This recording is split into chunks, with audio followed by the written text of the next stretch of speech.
The moment I opened my bedroom door, I forgot how to breathe. There she stood in the soft morning light, wearing my old blue shirt and nothing else visible beneath it, her damp hair falling over her shoulders, her eyes red from crying. But what stopped me wasn't what she was wearing. It was the look on her face, the look of someone who had finally run out of places to hide. 3 hours earlier, I had believed my life was finally beginning to heal. Now, standing in that doorway, I realized it was about to change forever. Her name was Emily Carter, and she had been my closest friend for almost 4 years. We had met during the worst season of my life, when my father had died unexpectedly and left behind a mountain of unpaid bills, a silent house, and a son who had no idea how to keep moving. Emily had never tried to fix me. She simply stayed. She brought groceries when my refrigerator was empty, sat beside me when grief became too heavy, and reminded me that surviving a bad chapter didn't mean the whole story was ruined.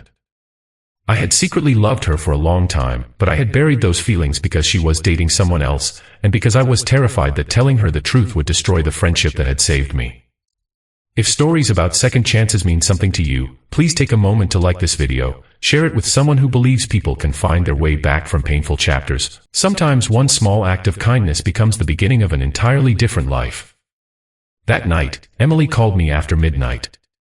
Her voice was barely recognizable. She said she needed somewhere safe to stay and asked if she could come over. I didn't ask questions. I unlocked the door and waited.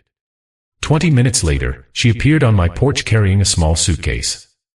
Her face was pale, and one sleeve of her coat was torn. I knew immediately that something terrible had happened, but she wouldn't tell me. I gave her the bedroom, took the couch for myself, and left a clean towel outside the bathroom. I told her she didn't owe me an explanation until she was ready. Sometime before sunrise, I woke up to the sound of rain hitting the windows. I walked toward the kitchen and saw that Emily wasn't in the bedroom anymore. Then I noticed my blue shirt missing from the laundry chair. A moment later, I heard a quiet sob from my bedroom. I opened the door and found her standing there, wrapped in my shirt, trembling as she stared at the floor.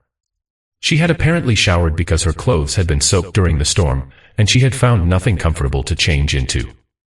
She looked embarrassed, but I immediately turned my eyes away and told her she was safe. She began crying harder.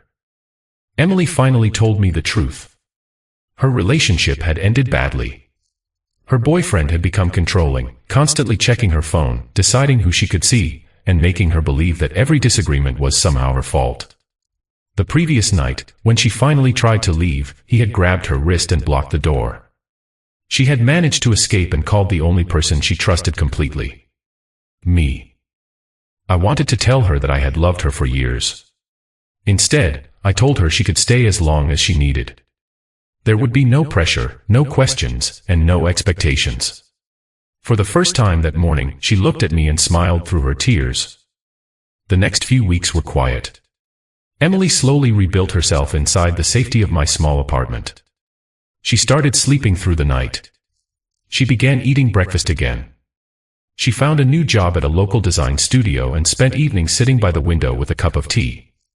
I learned that healing rarely happens dramatically.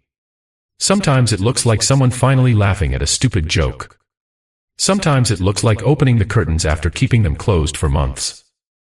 But I struggled too. Having Emily so close made it impossible to keep pretending my feelings didn't exist. Every time she thanked me, every time she fell asleep on the couch while watching television, every time she smiled at me from across the kitchen, I felt the walls around my heart getting weaker.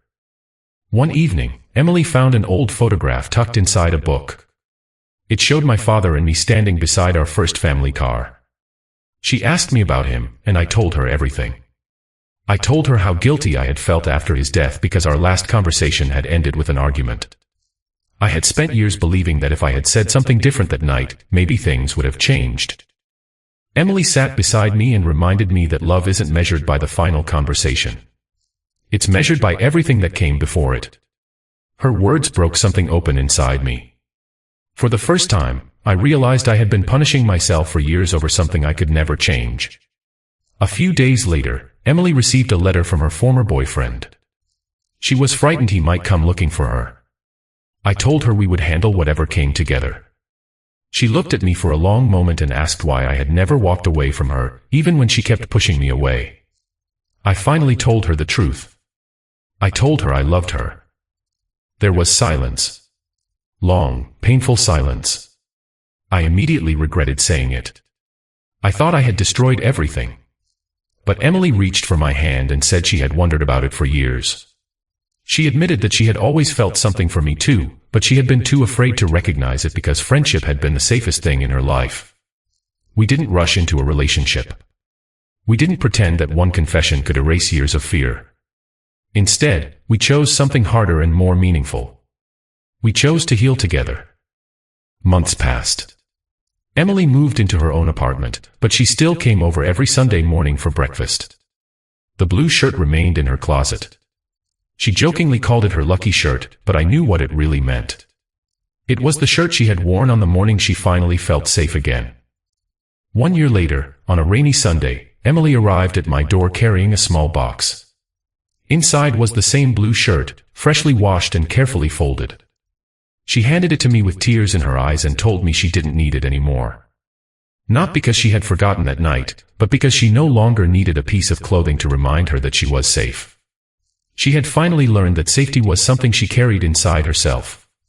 Then she told me she wanted to spend the rest of her life making new memories with me. If this story touched your heart, please like the video, share it with someone who needs a reminder that painful beginnings can lead to beautiful endings, and subscribe to Kindness Studio. Your support helps these stories reach people who may need hope when they feel completely alone. And before the story ends, I have one special request. Comment, "Second chances are real," if you believe that sometimes the person who helps us survive our darkest night becomes the person who walks beside us into the light. I used to think love arrived with grand gestures, perfect timing, and fearless hearts. Emily taught me something different. Sometimes love arrives exhausted, carrying a suitcase, frightened and broken. Sometimes it looks like a borrowed shirt and a quiet room. Sometimes the greatest thing you can give another person isn't a promise or an answer. It's simply a safe place to breathe until they remember who they are. And sometimes, when two wounded people stop trying to save each other and simply choose to stand together, they discover that the life they thought was over was actually waiting to begin.